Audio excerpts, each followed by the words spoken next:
तो दोस्तों आज की वीडियो काफी ज्यादा इंटरेस्टिंग और अमेजिंग होने वाली है क्योंकि आज मैं आपसे बात करने वाला हूं एक ऐसे कॉन्सेप्ट की जिसका नाम है लूप वर्सेस इटरेटर। अब ये लूप वर्सेस इटरेटर कॉन्सेप्ट मेरे को समझाने की जरूरत क्यों पड़ी, आज इस वीडियो में मैं आपको बताऊंगा कि आपको लूप यूज करना चाहिए या आपको इटरेटर यूज करना चाहिए और कहां आप लूप का इस्तेमाल करेंगे और कहां आप इटरेटर का इस्तेमाल करेंगे। आज ये कंफ्यूजन पूरी तरह से क्लियर हो जाएगी, तो वीडियो को कंप्लीट जरूर देखेगा। बहुत अच्छी इंफॉर्मेशन इसमें आपको मिलने वाली है, तो जिसे सीखने के बाद आपकी लाइफ चेंज हो सकती है। तो चलिए शुरू करते हैं। दोस्तों अगर आप लूप यूज करते हैं तो आपने कुछ इस तरह से लूप यूज किया होगा। चलिए मैं आपको बताता हूं। यहां पर आपने a इज इक्वल्स टू एक वेरिएबल लिया और उसके अंदर कुछ वैल्यू स्टोर कर दी। लेट सपोज यहां पर मैंने कुछ वैल्यू स्टोर कर दी। अब मैं यहां पर लूप यूज कर रहा हूं, तो मैंने फॉर लूप का इस्तेमाल किया फॉर i इन a।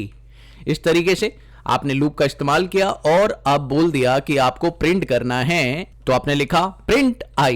अब आपने i को यहां पर प्रिंट किया तो आप देखेंगे कि i प्रिंट होने की वजह से लूप में सारी वैल्यूज आपकी प्रिंट हो चुकी हैं, यानी अब आपका 3, 4 और 5 प्रिंट हो चुका है।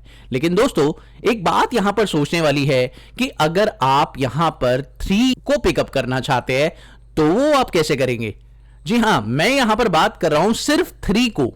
लूप में वैल्यू तो चलो ठीक है, लेकिन यार यहां पर अभी मुझे 3 के साथ कुछ काम करना है, या मुझे 4 के साथ अभी कुछ काम करना है, या मुझे 5 के साथ कुछ काम करना है। तो लूप की एक वैल्यू एक बार में एक्सेस नहीं हो रही, यहां पर प्रॉब्लम है। अब यहां पर क्या हो रहा है, तीनों ही वैल्यू एक्सेस हो जा रही है जिससे मुझे कोई बेनिफिट नहीं मिल रहा है। मैं इसके साथ कोई फर्दर काम नहीं कर सकता हूं। अब आप ये सोच रहे होंगे लास्ट वीडियो में मैंने आपको रिटर्न और प्रिंट के बारे में समझाया था, आप एक काम करो रिटर्न कर दो। तो मैंने आपको रिटर्न भी दिखा देता हूं। तो ये लीजिए, मैंने यहां पर रिटर्न लिख दिया, रिटर्न आई। ओ जब मैं रिटर्न आई लिख रहा हूं तो ये तो पूरा ही एरर बता रहा है भाई। इसका मतलब लूप रिटर्न के साथ काम नहीं कर पा रहा। एक बड़ी समस्या आपके सामने फिर से क्रिएट हो गई। तो यहां पर आप चाहते हैं कि रिटर्न के अंदर ये वैल्यू को होल्ड कर ले, लेकिन ये कर नहीं पा रहा। तो अब इसका सॉल्यूशन क्या है, यहां पर हमें क्या करना है, हमें इसकी फर्स्ट वैल्यू को एक्सेस करना है और उसके साथ कोई कैलकुलेशन करनी है। फिर बाद में कुछ समय बाद जब हम प्रोग्राम के एक फेज को कंप्लीट कर ले तब हमें कुछ समय बाद दूसरी वैल्यू कॉल करनी है, और जब मैं थोड़ा सा और प्रोग्राम लिख लूं तो मुझे तीसरी वैल्यू कॉल करनी है। क्या ऐसा हो सकता है? आई थिंक लूप के साथ तो ये कभी नहीं कर सकते आप। चलिए मैं आपको एक और तरीका बताता हूं। यहां पर अगर आप ये सोच रहे हैं कि इस तरीके से आप कर सकते हैं तो ये डेफिनेटली आप नहीं कर सकते। मैं यहां पर एक फंक्शन बना रहा हूं माई फैक्ट नाम से, ठीक है, और मैंने ये फंक्शन आपको बनाकर दे दिया है। अब इस फंक्शन के अंदर मैं कुछ वैल्यूज स्टोर कर देता हूं। ये लीजिए, मैंने लिस्ट वाली वैल्यू जो है इसके अंदर स्टोर कर दी है, ठीक है। तो आप चेक करिए, यहां पे लिस्ट वाली वैल्यू स्टोर हो चुकी है। अब मैं यहां पे फॉर लूप लगा देता हूं और मैंने बोला फॉर आई इन ए, ठीक है। तो फॉर आई इन ए आपकी लूप में वैल्यू स्टोर हो गई। अब यहां पर आपको प्रिंट करना है और प्रिंट आपने कर दिया आई, और आपने प्रिंट आई किया तो ये आपका फंक्शन डिक्लेयर हो गया। चलिए ठीक है, अब आप फंक्शन को कॉल कर रहे हैं। तो फंक्शन को कॉल करना कैसे होता है, क्या होता है भाई, फंक्शन के बारे में जानकारी अभी मैंने नहीं दी है, बट फिलहाल मैं आपको बता रहा हूं कि फंक्शन को कॉल कीजिए। जैसे ही आपने फंक्शन को कॉल किया, अब क्योंकि उसके अंदर प्रिंट हो रखा है ना, तो आप फंक्शन को कॉल करेंगे तो देखिए क्या आता है, आपके पास रिजल्ट आता है क्या। तो लीजिए, अब मैंने फंक्शन को कॉल कर लिया है और यहां पर ये लीजिए 4, 5 और 2 तीनों वैल्यू एक बार में ही आ गई। अब यहां समस्या ये है यार, मैं मल्टीप्लाई करना चाहता हूं और मल्टीप्लाई 3 करना चाहता हूं या 4 करना चाहता हूं। चलिए मैं करके दिखा देता हूं। आप ये सोचेंगे कि क्यों नहीं कर पा रहे, लीजिए भाई, मैं मल्टीप्लाई 4 करने की कोशिश कर रहा हूं कि तीनों वैल्यू के साथ मल्टीप्लाई 4 हो जाए, लेकिन मैं कर ही नहीं पा रहा। और एक और प्रॉब्लम, अगर मेरे को अलग अलग मल्टीप्लीकेशन करना है, या मान लीजिए मेरे को 4 के साथ प्लस करना है, या 5 के साथ कुछ एक्टिविटी करनी है, 2 के साथ कुछ अदर एक्टिविटी करनी है, तो ये कैसे होगा। अरे यार ये तो बहुत बड़ी समस्या है। जी हां, इस समस्या को सॉल्व करता है आपका इटरेटर फंक्शन। जी हां, अगर आप इटरेटर फंक्शन को यूज कर लें तो आप लोगों का काम बहुत ज्यादा इजी हो जाएगा। चलिए मैं आपको दिखाता हूं ये कैसे होगा। तो इटरेटर फंक्शन को देखते हैं। इसी तरीके से जैसे अभी आपने ये बनाया, तो यहां पर आपको क्या करना है, इस फॉर्मूले को मैंने पूरा का पूरा सेक्शन कॉपी किया और अब मैं यहां पर लूप नहीं बनाऊंगा, मैं यहां पर क्या करूंगा, इटरेटर यूज करूंगा। ठीक है, कैसे इटरेटर यूज करते हैं, किस तरह से, सब बताऊंगा प्रॉपर तरीके से। अब दोस्तों जैसा कि आप जानते हैं कि रिटर्न वैल्यू को होल्ड कर लेता है, तो मैंने रिटर्न डाल दिया। अब रिटर्न में होल्ड कर तो लेता है, लेकिन भाई वो लूप वाली वैल्यू को होल्ड नहीं कर सकता।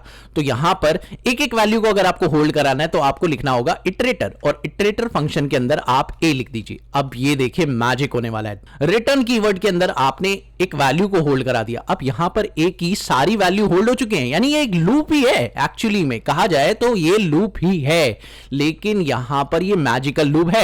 ये कैसे काम करता है चलिए मैं आपको दिखाता हूं। यहां पर आपने फंक्शन को कॉल किया।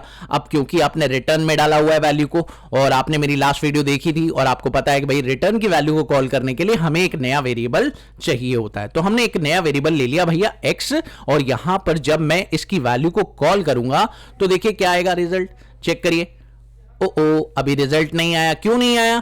क्योंकि हमें यहां पर एक लाइन लिखनी है, और ये लाइन क्या है भाई, यहां पर हमें जब भी इसकी वैल्यू को कॉल करना है तो इसकी वैल्यूज को कॉल करने के लिए आपको नेक्स्ट एक्स लिखना है। ओ नेक्स्ट एक्स, ये क्या चक्कर है चलिए मैं आपको बताता हूं, घबराइए नहीं, बहुत इजी है। तो यहां पर मैंने इसकी वैल्यू का एक नाम से एक वेरिएबल बना लिया, एक वैल्यू नाम से एक वेरिएबल बना लीजिए, और अब मुझे इसकी वैल्यू को कॉल करना है तो मैं यहां लिखूंगा नेक्स्ट एक्स, क्योंकि एक्स के अंदर वो वैल्यू चली गई है। माई फैक्ट की सारी वैल्यू एक्स के अंदर स्टोर हो चुकी है। अब आप एक्स की वैल्यू को कॉल करना चाहते हैं तो आपने लिखा वैल्यू के अंदर ये स्टोर हो जाए। तो चलिए अभी इसे रन करते हैं। तो देखिए जैसे ही इसे रन करेंगे, अब यहां पे प्रिंट करिए, प्रिंट कर दिया आपने, क्या प्रिंट कर दिया भाई, वैल्यू प्रिंट कर दी। और वैल्यू प्रिंट करने के बाद जैसे ही इसे कॉल करेंगे तो आप देखिए इसकी 4 वैल्यू आ गई। पर ये काम तो सर अब आप सोच रहे होंगे लूप भी कर सकता है, भैया करके देख लेना, नहीं कर सकता, कुछ भी नहीं कर सकता लूप, है ना।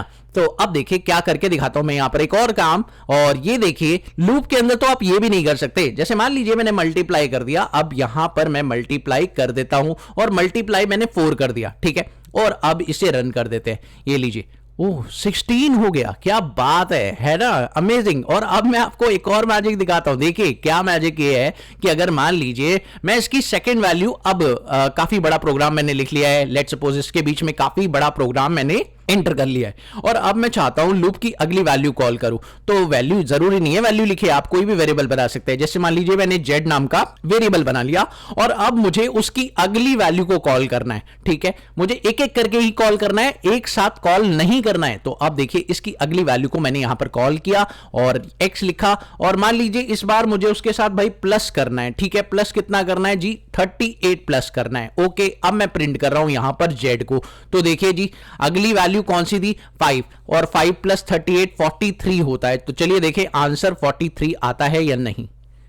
ओह माय गॉड, आ रहा है ना, तो कमाल है ना। यानी आप प्रोग्राम में कितने भी लेवल पर नीचे चले जाएं, कोई दिक्कत नहीं है। अगर आप इटरेटर के फंक्शन के को यूज कर लें तो भाई आप उसे किसी भी स्टेज पर उसकी हर वैल्यू को एक एक करके कॉल कर सकते हैं। यहां देखिए आप लोग अब कितने नीचे आ गए प्रोग्राम के, है ना। बीच में पूरा प्रोग्राम आप टाइप करिए, जो भी मर्जी आपको XYZ करना है वो करते रहिए। उसके बाद आप मान लीजिए एक वैल्यूबल बना लिया आपने, लेट सपोज VL नाम से, वैल्यू नाम से या कुछ नाम से भी बना लीजिए वैल्यूबल, और अब इसका नेक्स्ट एक्स कॉल कीजिए, ठीक है। नेक्स्ट एक्स कॉल किया आपने, और अब प्रिंट कर दिया वेल नाम को प्रिंट किया, और अब इसके अंदर लेट सपोज मैंने यहां पे कर दिया है मल्टीप्लाई, ठीक है जी। इसमें मैंने मल्टीप्लाई 7 कर दिया है, ठीक है। तो अब मैंने ऊपर प्लस किया था, यहां पे मल्टीप्लाई 7 कर दिया है, और ये देखिए अब आपका आंसर कमाल का है ना।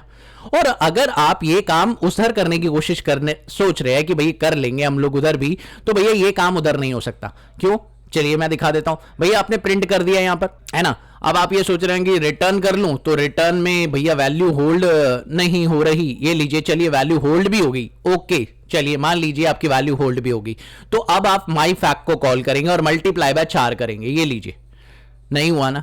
और चलिए कोई बात नहीं, आप इतना सोच रहे हैं कि चलिए रिटर्न की वैल्यू को होल्ड करवाने के लिए एक्स वेरिएबल लेना होता है, मैंने ले लिया, चलिए वो भी ठीक है, आपकी बात समझ गए हम लोग। और अब मैं प्रिंट कर रहा हूं, और मैं प्रिंट करता हूं एक्स को। अब देखिए क्या हो, 16 आ गया, ओके।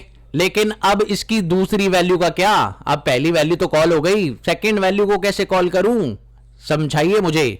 सेकेंड वैल्यू को मैं कॉल कैसे करूं, सेकेंड वैल्यू 5 है, और उसके साथ मुझे कुछ काम करना है। अब मैं देखिए, अब मैं दोबारा कॉल करता हूं, और अब मैं दोबारा जैसे ही कॉल करूंगा तो माई फैक्ट को जब कॉल करूंगा तो उसकी सेकेंड वैल्यू थोड़ी ना आएगी, है ना। अब यहां पर आपको क्या करना है, अब आप ये सोच रहे होंगे सर यहां पर मैं कॉल करता हूं उसकी सेकेंड वैल्यू को, तो मैंने यहां लिख दिया ए, और उसके अंदर लिख दीजिए 1, इस तरीके से। ओ ऐसे लिखेंगे, या आई उसके अंदर 1 लिख दिया आपने, उसके बाद फर्स्ट वैल्यू कॉल हो गई। नहीं यार, वैल्यू कॉल ही नहीं हो रही, आई के अंदर 1 0 1, अरे बहुत कंफ्यूजन है यार, कैसे? अब इसके साथ मल्टीप्लाई करिए 4, लीजिए लीजिए, कर नहीं पा रहे ना, तो क्या प्रॉब्लम है जी? आप कैसे करेंगे? यहां पर वैल्यू एक्सेस का बड़ा प्रॉब्लम है, आप वैल्यू एक्सेस कैसे करें? समस्या है ना, बहुत बड़ी समस्या है जी। आप इसे एक्सेस करेंगे तो, अगर एक्सेस भी कर ले, किसी भी तरह से एक्सेस भी कर ले, तो भी ये प्रोग्राम बहुत बड़ा बनने वाला है। लेकिन आप अगर इटरेटर को यूज करें तो शायद आपका प्रोग्राम छोटा ही होगा, है ना? तो किसी तरह से अगर आप एक्सेस भी कर लेते हैं तो भी कोई दिक्कत नहीं है, बट फिर भी मैं आपसे कहूंगा कि आप लोगों के लिए कौन सा ऑप्शन बेस्ट है, मुझे कमेंट सेक्शन में जरूर बताइएगा। आपको कौन सा फीचर ज्यादा अच्छा लगा? लूप आप ज्यादा यूज करते हैं या आप इटरेटर के साथ काम करते हैं? अगर आप लूप के साथ काम करते हैं तो बहुत अच्छी बात है, और लूप के साथ ये एक्टिविटी कर पाते हैं तो मुझे जरूर बताइए कैसे करते हैं और किस तरह से करते हैं। अगर आप करते हैं तो यस लिखिए, और अगर नहीं करते तो नो लिखिए। और अगर आप इटरेटर को आज पहली बार ही देख रहे हैं, कमेंट सेक्शन में लाइक जरूर लिख दीजिएगा, और वीडियो पसंद आई तो लाइक कर दीजिएगा। मिलते हैं अगली वीडियो में एक और नए कंटेंट के साथ, तब तक के लिए देखते रहिए, सीखते रहिए।